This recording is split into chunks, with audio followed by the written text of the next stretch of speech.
Hi, everybody. My name is Susan Bronson. I'm the Executive Director of the Yiddish Book Center located in Amherst, Massachusetts in the United States.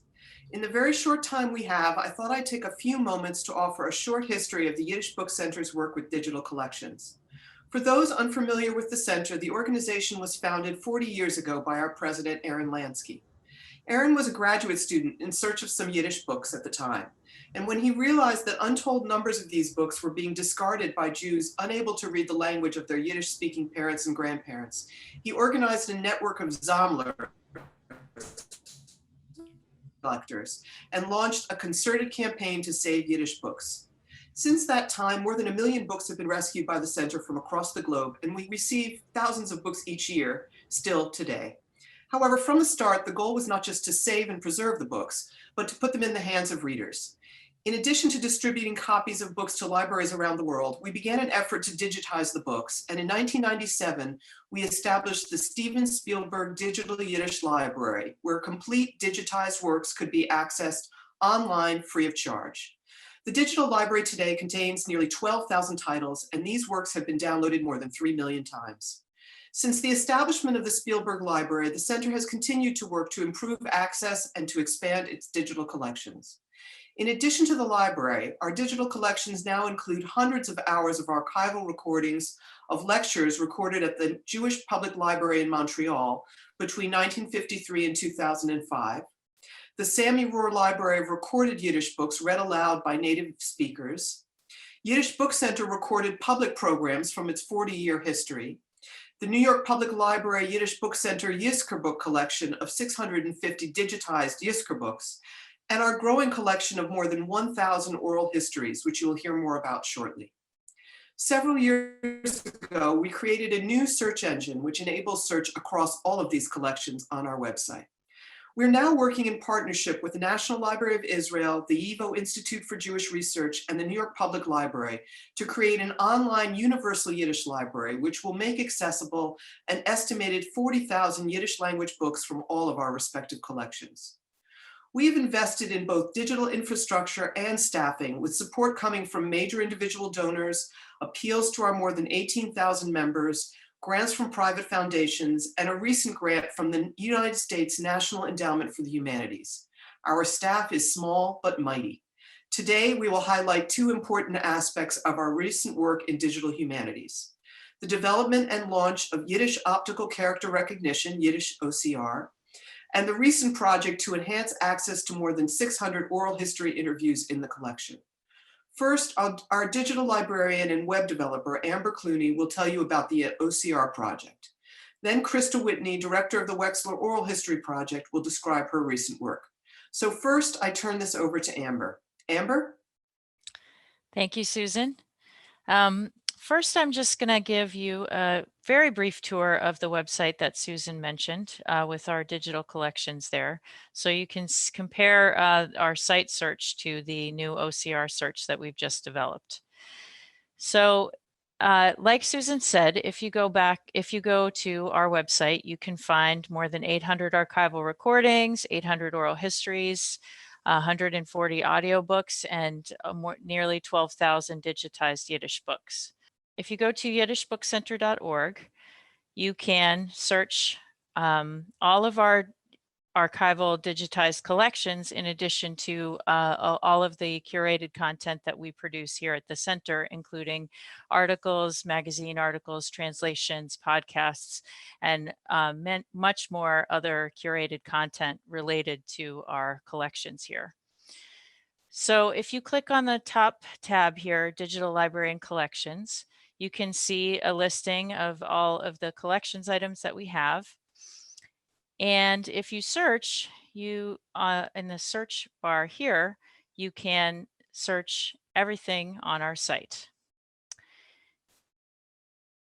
So if you can see the numbers of Yiddish books, Yizkor books, you can filter by different collection here. So one of the issues that we've had in these collections is that all of our Yiddish books are just page images. So we don't have the ability to search within the full text of all of these digitized Yiddish books.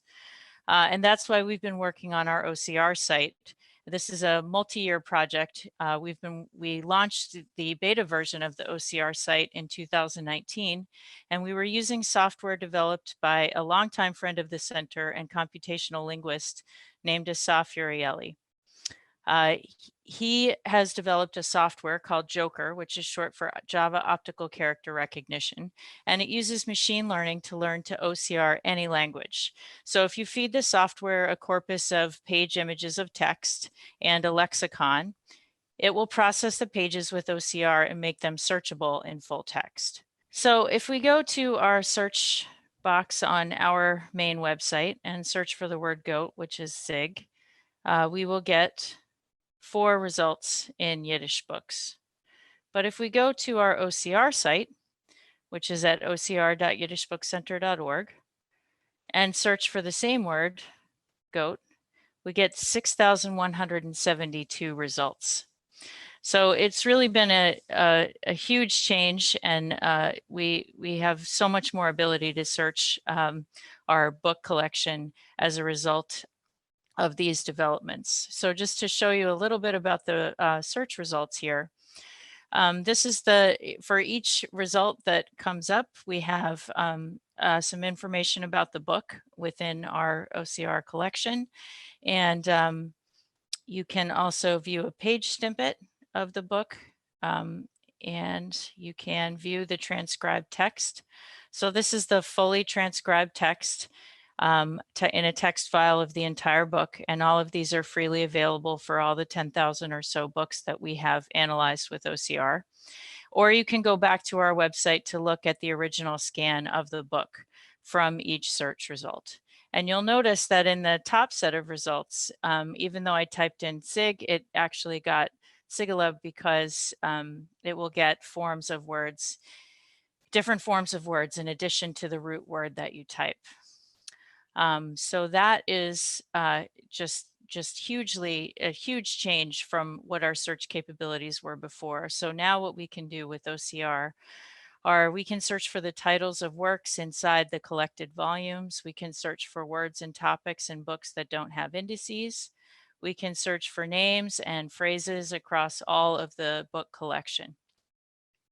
So this full text search site is currently in its beta version. We're still in testing, and we still have a lot more work to do.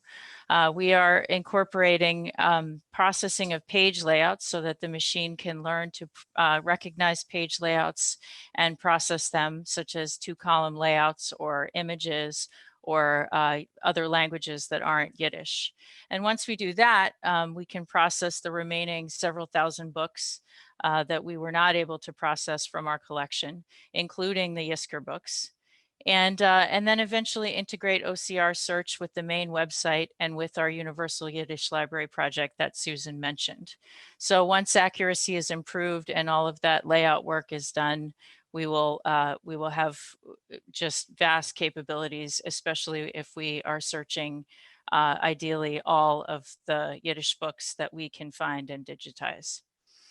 So with that, we'll go back to our main website where Christa can show us the oral history improvements that we made as a result of the work on the National Endowment for the Humanities grant. Thanks. Just a quick overview about the Yiddish Book Center's Wexler Oral History Project. So the project is an ongoing collection effort. As Susan mentioned, we've recorded over 1,000 interviews to date. The video interviews are generally 1 to 2 hours long, and they're recorded usually in person, though during the pandemic, we've begun to do interviews remotely through Zoom, and they've been recorded, many of them on site in Amherst, Massachusetts, as well as in the field all over the world. The interviews are also processed by us, our staff, interns, and contractors at the Yiddish Book Center. We're fortunate to be located in an area with a lot of academic institutions around us. There's the 5-college system from which we've been able to draw students and recent graduates in order to work with us through our internship program. And then we work with language specialists and translators as needed, because it is a multilingual collection with many resources, many interviews rather, in English, Yiddish, and a whole bunch of other languages. All right, so I want to take you to the website again to show you a bit more of how you can search and browse this collection. So here we are back at the digital collections landing page. And from here you can access the various collections, as Amber mentioned, including among them the Wexler Oral History Project. So here on the Oral History Project landing page, you can find some information about the project. You can see some highlights from the collection. And then there are various ways to enter the collection. Here you can see that you can browse by last name of the interviewee and all of the interviews are included there. And another way to enter the collection is through the search. So when you click to the search from the collections landing page, it's automatically searching within the collection. Right now, I want to take you to a full interview page. So I'm going to keep that box selected. And here in the search bar, you can search for a keyword or an interviewee's name, as I'm doing now. And here you'll see the interview landing page, or the interview page rather, for an individual oral history. You can watch the full interview here. And then thanks to the recent work we've done with funding from the National Endowment for the Humanities, we were able to transcribe 400 of the interviews within our collection. So you'll see that transcript right here alongside the interview. And all of these transcripts are also time coded, so you can search for a term and it will bring up the various places that that word comes up in the transcript. And then if you click on a certain search result there, you can actually click to the nearest minute of the interview and it will start playing from that point. So that's really allows people to search pretty specifically within these longer interviews. And the other aspect of this recent work over the last few years we've done is to create indices for over 600 of the interviews within the collection. And this serves as a sort of table of contents. Again, the indices are searchable with this box here. And if you click on a segment title, you'll see that there are keywords under each of these segments. So those are searched as well. And if you click on it, you can again play the interview from that segment. So I want to navigate over to another interview to show you the work we've done with our non-English language interviews recently. So as I mentioned, we have a number of interviews in the collection that are not in English. Predominantly, they are recorded in Yiddish, as you might imagine. So here you can see, as part of this recent work, we've created indices that are bilingual, where you can see the segment titles in the language that matches, that the language was recorded in this case, Yiddish.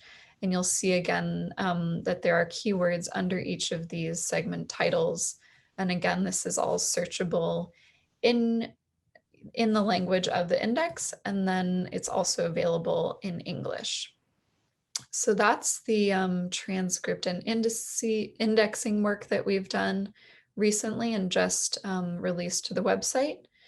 And then lastly, I just wanted to show as you go down these interview pages, there are a couple other features. You can see there's some basic metadata. We also create highlights from each oral history, which you can access here.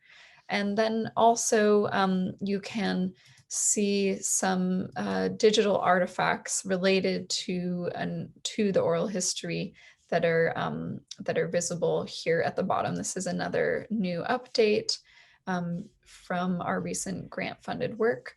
So for example, Nomi was a performer, and so here you have some wonderful archival images that she donated along with the oral history. So that's the mini tour of the oral history part of the website. And that's really what we wanted to highlight today. Thanks.